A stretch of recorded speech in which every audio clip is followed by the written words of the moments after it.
It started with a fine, a seemingly small punishment for being late to court. But for Marcus Ellison, that fine uncovered something much larger, a pattern of bias hidden in plain sight. Drop a comment and share where you're joining us from. If stories like this resonate with you, hit subscribe so you don't miss our next inspiring journey. Marcus Ellison was a man who lived by the clock.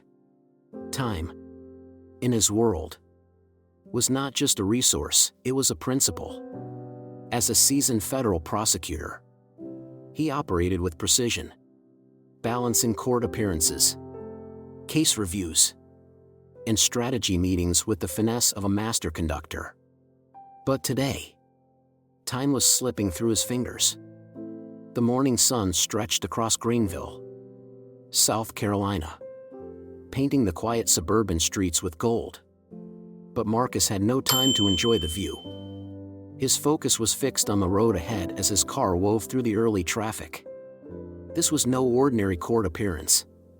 In no ordinary case, it was personal. Marcus was heading to the municipal courthouse to challenge an unfair property tax adjustment on his late grandmother's home. A modest but cherished house that had been in his family for generations. The thought of losing it, or being unable to maintain it, was unbearable. As Marcus drove, his phone buzzed on the passenger seat.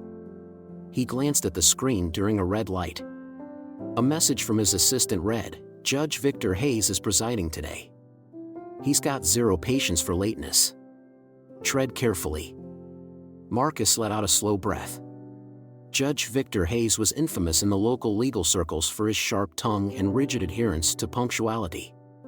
He ruled his courtroom with an iron fist, and mercy was rarely on the docket. Marcus was no stranger to difficult judges.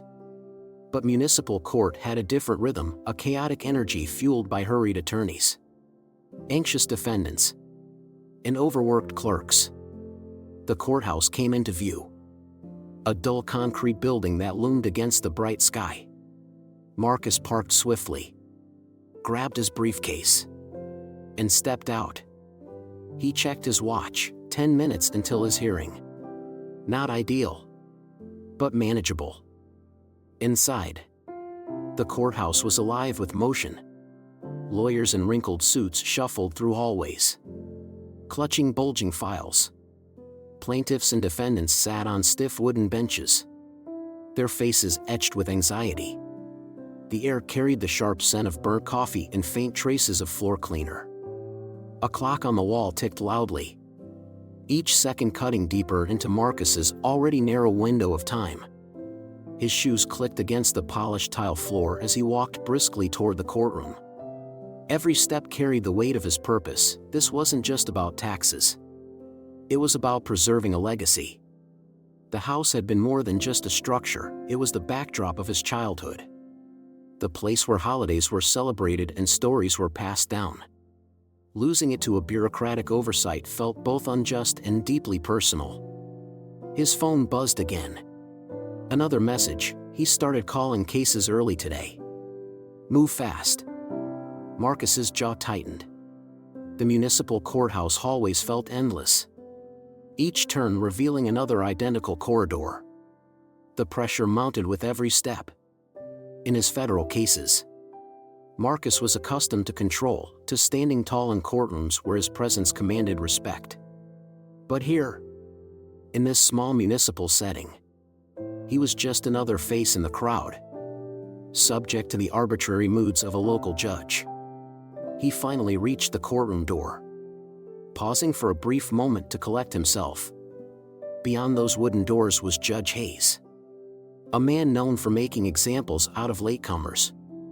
Marcus adjusted his tie, smoothed the front of his jacket, and pushed the door open.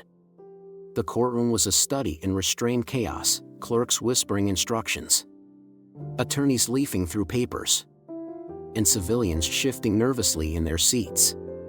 Judge Victor Hayes sat elevated at the bench, his expression carved from stone. His gavel rested close at hand, a symbol of authority and finality. Marcus stepped inside, his presence unnoticed by most but keenly observed by the judge. The air felt heavier here. Every sound amplified in the cavernous space. Marcus glanced at the clock above the bench. He was barely on time, but in Judge Hayes' courtroom, barely might not be good enough. As he took his seat, Marcus felt the weight of every ticking second. The tension in the room was palpable. And somewhere deep in his gut, he could feel it, the sense that something was about to shift. That this wouldn't be just another day in court. Time had always been his ally. But today, it felt like his greatest adversary. The municipal courtroom had its own rhythm, a slow, methodical drumbeat set by the man presiding over it. Judge Victor Hayes sat at the elevated bench, his presence casting a long shadow over the room. He was a tall, broad-shouldered man in his early 60s, with a sharp jawline and silver hair neatly combed back. His piercing gray eyes scanned the courtroom with an expression that suggested he could see every flaw, every misstep, every ounce of doubt in those who stood before him. Hayes had been on the bench for over 2 decades. And in that time, he'd cultivated a reputation that preceded him. His rulings were swift, his patience razor-thin, and his expectations clear: punctuality, respect, and absolute deference to his authority. Attorneys in Greenville often shared hushed stories about his scathing remarks and unapologetic fines for even the most minor infractions. Today, Marcus Ellison was about to step into that reality. The hum of whispered conversations died down as Judge Hayes adjusted his robe and leaned slightly forward. His gravelly voice echoed through the room. Next case, Marcus Ellison. Marcus stood and approached the bench with confident but measured steps. He carried himself with the quiet authority of someone used to courtrooms. But here, in front of Hayes, he felt the weight of the judge's icy stare. "Mr. Ellison," Judge Hayes began, his voice calm but clipped. "It seems you have decided that your time is more valuable than this court's. Tell me, what pressing matter delayed your presence here this morning?" Marcus drew a steady breath before speaking. "Your Honor, I apologize for my delay. I was attending to urgent federal matters that required my immediate attention." Hayes raised an eyebrow, the faintest smirk tugging at the corner of his mouth. "Federal matters? How very convenient." Marcus felt the heat rise in his chest but kept his voice even. "It wasn't my intention to show any disrespect to the court. I came prepared, and I'm ready to present my case." The judge's smirk vanished. He reached for his gavel but didn't strike it. Instead, he let his words deliver the blow. "Mr. Ellison, tardiness in this courtroom is not something I overlook, regardless of your federal title or responsibilities. You are fined $750 for contempt of court, payable immediately." A hush fell over the room. The sound of someone clearing their throat echoed faintly, followed by the creak of a chair. Marcus froze, his composure cracking for the briefest moment as disbelief washed over him. He glanced briefly at the young woman in the second row, casually tapping away on her phone, who had walked in late moments earlier without so much as a raised eyebrow from the judge. "Your Honor," Marcus began, his voice tight with restrained frustration, "I ask that you reconsider. This fine feels—" "Do not finish that sentence, Mr. Ellison," Hayes interrupted, his voice low but razor-sharp. "The fine stands. You may continue with your case, or you may sit down. The choice is yours." Marcus clenched his jaw and nodded. "Understood, Your Honor." He turned and walked back to his table, his shoes clicking against the tile floor. The fine wasn't just punitive, it was performative. It was a message, a flex of power meant to remind everyone in the room who held the authority here. Around the courtroom, subtle reactions painted a silent narrative. A middle-aged man in a wrinkled suit shook his head slightly, his lips pressed into a thin line. An older woman in the back row exchanged a glance with the man next to her, their expressions heavy with unspoken disapproval. And then there was the young woman with her phone, a faint smirk still lingering on her face. Marcus sat down and adjusted his papers, but his hands trembled slightly as he set them straight. Humiliation simmered in his chest, but he swallowed it down. He had faced tougher adversaries than Judge Victor Hayes in his career, people who wielded far more power and far fewer rules. But there was something about this moment, about the disproportionate punishment, about the double standards so glaringly displayed, that made his stomach churn. The courtroom continued to move forward, case after case called, verdicts delivered, fines imposed. But the weight of Marcus's fine hung heavy in the air, an unspoken reminder to everyone in attendance. Judge Hayes glanced toward Marcus a few times as the session continued, his gaze cold and assessing. But Marcus didn't waver under the scrutiny. He sat straight, his focus razor-sharp, his expression betraying none of the storm that brewed inside him. It wasn't just about the fine. It wasn't just about tardiness. It was about respect, something Marcus had earned in courtrooms across the country, but something that felt intentionally stripped from him in this one. As the morning dragged on, Marcus's frustration hardened into something else, determination. He wasn't done here, not by a long shot. The fine was only the beginning of this story. And Judge Victor Hayes was about to realize he had underestimated the man sitting across from him. The quiet hum of tension hung in the courtroom like thick smoke. Marcus Ellison sat upright at the plaintiff's table, his case file open before him. The sting of the $750 fine still lingered. Not because of the money, but because of what it represented, an uneven hand at justice. A double standard carved into the marble foundation of the courtroom. Judge Victor Hayes adjusted his glasses and glanced down at Marcus.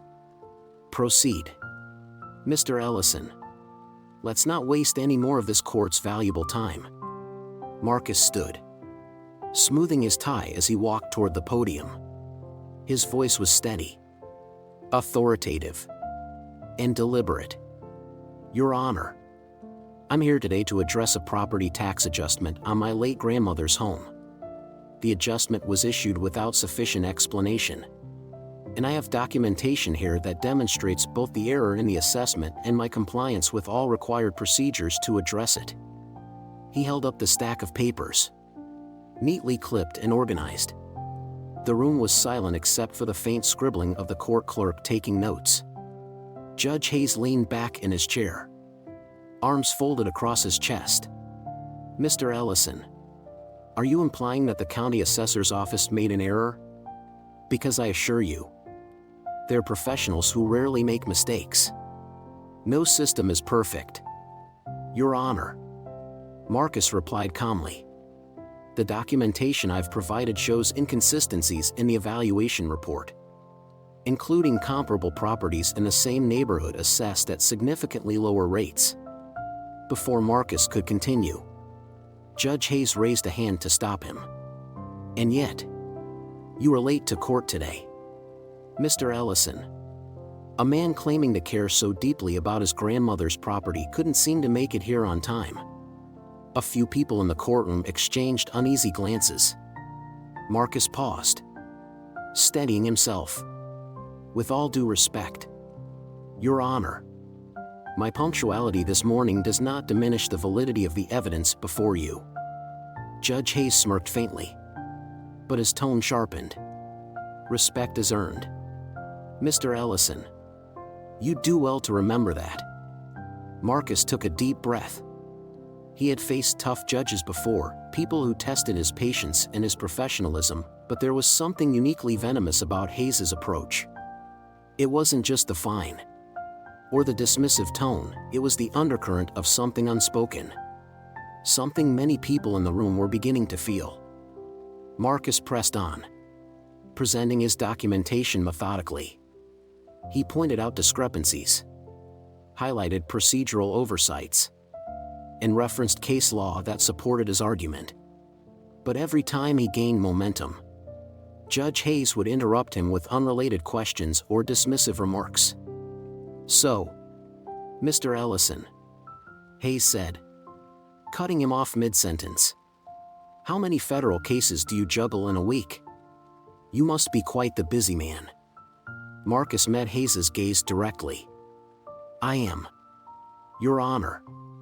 But I believe every case, no matter how small, deserves full attention and impartiality." The words hung in the air, pointed but measured. The courtroom was so still that Marcus could hear the faint ticking of the clock above the judge's bench. Hayes narrowed his eyes. "Careful, Mr. Ellison." But Marcus didn't flinch. He wasn't here to placate anyone, he was here to seek fairness. And right now, fairness felt like an endangered species in this courtroom. As Marcus continued his presentation, Hayes's interruptions became less about the case and more about undermining Marcus personally. Comments about his federal responsibilities, his perceived arrogance, even subtle jabs at his demeanor, it was all there, thinly veiled behind the formality of courtroom decorum. The people in the gallery noticed it, too. A man in the back row shook his head. A woman near the front clutched her purse tighter. The young woman with her phone, previously smirking, now avoided eye contact with Marcus altogether. Finally, Marcus paused. He looked directly at Judge Hayes, his voice calm but firm. "Your Honor, may I ask a question?" Judge Hayes raised an eyebrow, clearly irritated. "Proceed. Are the rules of this courtroom applied equally to everyone who stands before you? Or do they shift depending on who's speaking at the podium?" The silence that followed was deafening. Someone in the gallery shifted in their seat, the faint sound of leather creaking filling the void. Judge Hayes's face twitched, a flicker of something that could have been guilt or anger. "Mr. Ellison," Hayes said slowly, his voice dripping with warning, "you are dangerously close to crossing a line." Marcus didn't look away. Respectfully, "Your Honor, I believe that line was crossed long before I stepped into this courtroom." The courtroom remained frozen in that moment. No one spoke. No one moved. Marcus's words had cut through the polished veneer of authority that Judge Hayes wore so confidently. The tension was thick enough to touch. Judge Hayes finally looked down at the papers in front of him, his voice quiet but sharp. "We'll take a short recess. Court will resume in 15 minutes. The gavel came down with a sharp crack, and Judge Hayes retreated through a side door. As the spectators began to shuffle out, murmuring under their breath, Marcus remained standing at the podium. His heart was steady, his face calm. But inside, a storm brewed. He had spoken the unspoken, and the weight of his words was now rippling through every corner of that room. The clash with Judge Hayes wasn't over, not by a long shot, but for now. Marcus had made sure that everyone in that courtroom felt the unequal scales tipping in plain view.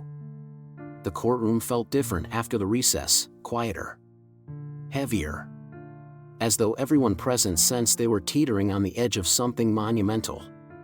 Marcus Ellison sat at the plaintiff's table, his hands folded calmly over his notes. His expression was composed, but his eyes burned with quiet determination. Across the room, Judge Victor Hayes returned to the bench, his robe rustling as he settled into his chair. For the first time that morning, there was a flicker of uncertainty in the judge's stern facade. "Mr. Ellison," Judge Hayes said, his voice tight as he adjusted his glasses, "you may continue." But Marcus didn't rise immediately.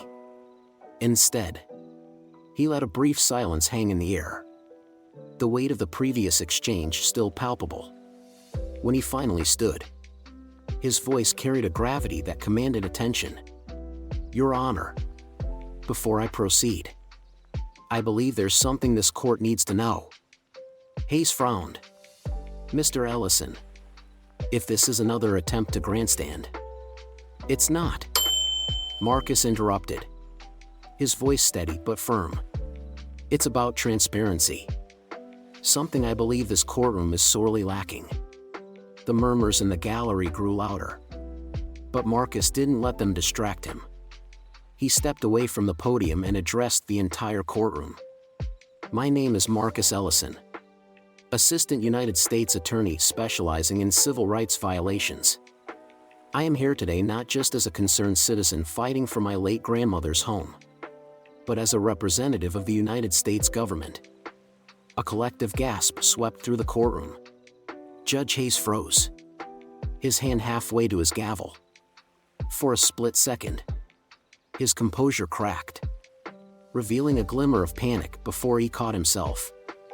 Marcus continued, his voice unwavering. From the moment I entered this courtroom, I've been subjected to an unequal application of justice. I've been fined disproportionately, interrupted repeatedly, and belittled in ways that have nothing to do with the facts of this case. I've also witnessed other individuals in this very room receive vastly different treatment for the same infractions. Judge Hayes's knuckles went white as he gripped the edge of his bench. Mr. Ellison, you are out of line.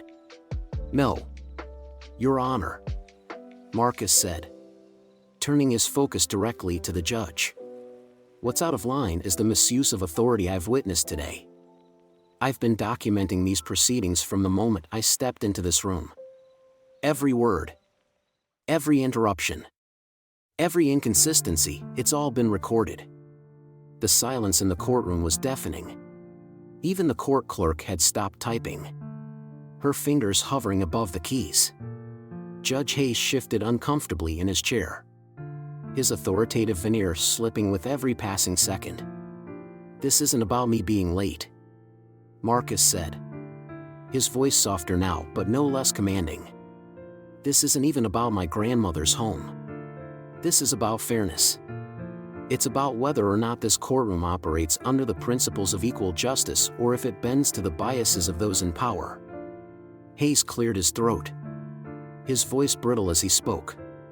Mr. Ellison, if you believe there's been an injustice, you are welcome to file a formal complaint through the proper channels. I already have, Marcus said simply. The color drained from Hayes's face. The weight of those words landed hard. And for the first time, he looked genuinely rattled. The courtroom buzzed with low murmurs again as spectators exchanged wide-eyed glances. Furthermore, Marcus continued, his voice ringing out clearly, I have every intention of ensuring that this court, and any court like it, is held accountable for any patterns of bias or misconduct. The balance of power had shifted. It was subtle, but unmistakable. Judge Hayes, once an immovable figure of authority, now looked cornered, a man grasping at threads of control slipping through his fingers. The judge reached for his gavel, but his hand trembled slightly as he raised it. This court is adjourned until further notice. The gavel came down hard, but it lacked the finality it had carried earlier in the day. Judge Hayes pushed himself up from his chair and quickly disappeared through the side door of the bench, his robe billowing behind him. For a long moment, no one moved. The gallery sat frozen, faces etched with shock and awe. Then, slowly, people began to rise, murmurs swelling into full conversations. Marcus collected his documents calmly, sliding them into his briefcase. As he stood and turned toward the exit, he caught the eye of an older man sitting near the back. The man gave him a subtle nod of respect. Outside the courtroom, the air felt clearer, lighter. Marcus stepped out onto the courthouse steps, taking a deep breath as sunlight poured over him. Reporters had already begun to gather at the bottom of the stairs, cameras ready, microphones in hand. But Marcus wasn't focused on them. He was focused on what came next, the report he would finalize, the follow-up he would ensure happened. and the message he hoped would ripple far beyond the walls of that small municipal courthouse. This wasn't just about one judge or one fine. It was about something larger. Something systemic. And Marcus Ellison had no intention of letting this moment fade into silence. As he descended the courthouse steps, Marcus's face was set with determination. This wasn't the end, it was only the beginning. The courthouse steps had barely cooled from Marcus Ellison's departure when the first headlines began to appear. Local news outlets were the first to pick up the story: Federal Prosecutor challenges Municipal Judge over alleged bias in courtroom. But it didn't stop there. Within hours, the story had spread to regional papers and then national news networks. News anchors recounted the tense moments in Judge Victor Hayes' courtroom, replaying snippets of Marcus's powerful confrontation. Analysts dissected every word, every pause, every visible crack in the judge's once impenetrable facade. It wasn't just a story about one fine or one hearing, it was a story about accountability, about power unchecked, and about the courage to speak out when the odds were stacked against you. Social media erupted. Hashtags like #JusticeInGreenville and #HoldJudgesAccountable trended nationwide. People from all walks of life, lawyers, activists, teachers, and everyday citizens, shared their outrage. And with that outrage came stories. Stories poured in from individuals who had stood in front of Judge Hayes over the years: small business owners fined exorbitantly, single parents scolded publicly for minor oversights, young defendants dismissed without a second thought. Each account added weight to Marcus's claims, painting a picture not of isolated bias, but of a pattern, a culture of inequity allowed to thrive behind the gavel. Within days, the Greenville Municipal Court was under intense scrutiny. The City Council announced a formal investigation into Judge Hayes' conduct. The State Judiciary Committee followed suit, launching an independent review. But perhaps most damning of all were the voices from within the courthouse itself. Court clerks, bailiffs, and administrative staff began to speak out. Some gave anonymous interviews, others stepped forward publicly. They described years of veiled comments, double standards, and punitive rulings that seemed to fall disproportionately on certain individuals. One senior clerk, a woman who had worked alongside Judge Hayes for over a decade, described him as a man who used the bench not just to deliver justice, but to assert dominance. The weight of evidence was overwhelming. What started as one man's fight for fairness in a small municipal courtroom had become a groundswell, a collective demand for accountability that could no longer be ignored. Judge Hayes tried to weather the storm. He issued a carefully worded statement defending his record and dismissing the allegations as misunderstandings taken out of context. But the damage was done. Each statement he made was met with more testimonies, more scrutiny, and more undeniable proof. The final blow came during a televised hearing before the State Judiciary Committee. Evidence was presented, court transcripts showing inconsistent rulings, witness testimonies detailing hostile courtroom interactions, and, most damning of all, Marcus's meticulously documented account of his hearing. Judge Victor Hayes resigned the next morning. His resignation letter was brief, offering little in the way of apology or acknowledgement. But the victory wasn't in his words, it was in his absence. For the first time in years, the Greenville Municipal Court felt like it could breathe. But Marcus's fight wasn't over.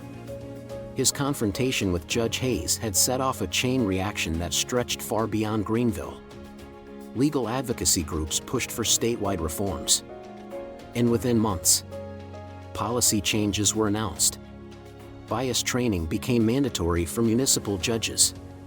Independent oversight committees were established to review courtroom conduct. Random audits of court decisions became standard practice.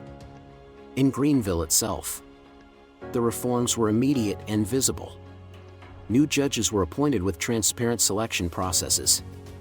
community outreach programs were introduced to educate citizens about their rights in municipal court. The courthouse, once a symbol of quiet dread for many, began to feel like a place where justice might actually prevail. For Marcus, the victory was bittersweet. He had won his case, the property tax adjustment on his grandmother's home was overturned, and the house was secure. But the real victory wasn't about taxes or fines, it was about the message his actions had sent. One afternoon, months after the incident, Marcus stood outside his grandmother's home.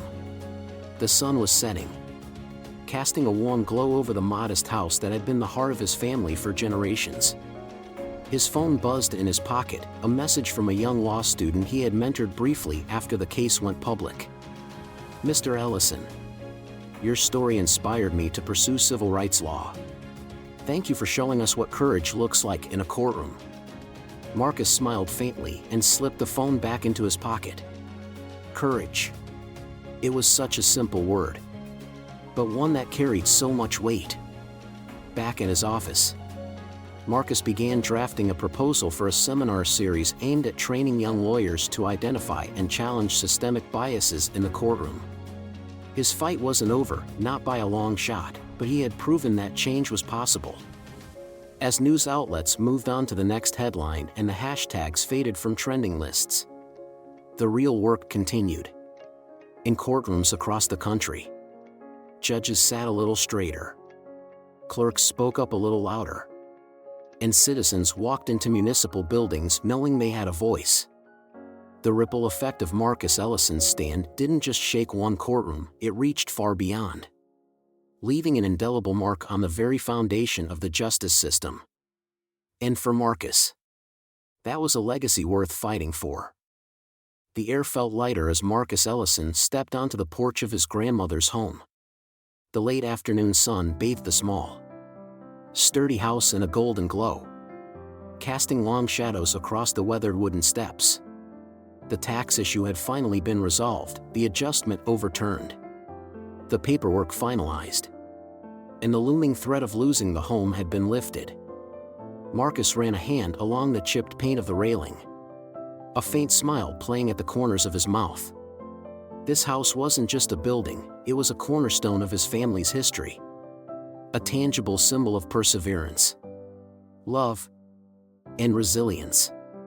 It felt fitting that it had become the center of a much larger story, one that stretched far beyond municipal tax records and courtroom walls. The weeks following Judge Hayes' resignation had been a whirlwind.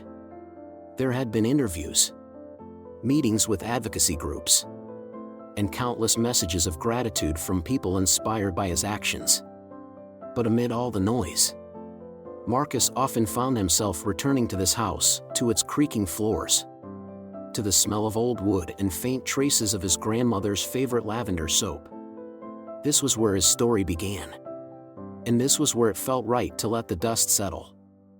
Standing on those steps, Marcus thought back to that tense day in the municipal courtroom, the sharp tone of Judge Hayes, the oppressive weight of unspoken bias, and the courage it took to stand firm against it all. Change, Marcus realized, was rarely clean or simple. It was often messy, uncomfortable, and painfully slow. But it was possible. He had seen it, felt it, and now, he was living proof of it. The ripple effects of his confrontation with Judge Hayes had extended far beyond Greenville. Reforms were underway, both locally and statewide. Courtrooms were being audited, oversight committees had been established, and judges across the region were undergoing mandatory bias training. It wasn't perfect, no system ever was, but it was progress. And progress was worth fighting for. Marcus glanced down at his phone, a message from a young attorney he had mentored recently. "Mr. Ellison, thank you for showing me what integrity looks like in the face of injustice. You've inspired me to stand taller in every courtroom I enter." He tucked the phone back into his pocket, a small but meaningful weight resting there. As the sun dipped lower on the horizon, Marcus let out a slow breath. His fight hadn't just been about his grandmother's home or even about Judge Hayes, it had been about the principle that no one, regardless of title or authority, was above accountability. It had been about ensuring that every person who walked into a courtroom could trust that the scales of justice were balanced. Marcus stepped off the porch and walked down to the edge of the lawn, taking one last look at the house that had anchored his family for generations.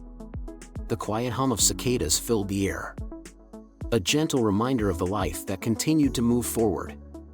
One voice, Marcus thought, could spark change. One moment of courage could ripple outward, touching lives in ways he might never fully see or understand. But it mattered. With a quiet smile, Marcus turned and walked back toward his car, the golden light of sunset stretching long across the road ahead. Some fights were worth every ounce of effort, and this one, Marcus knew, was just the beginning.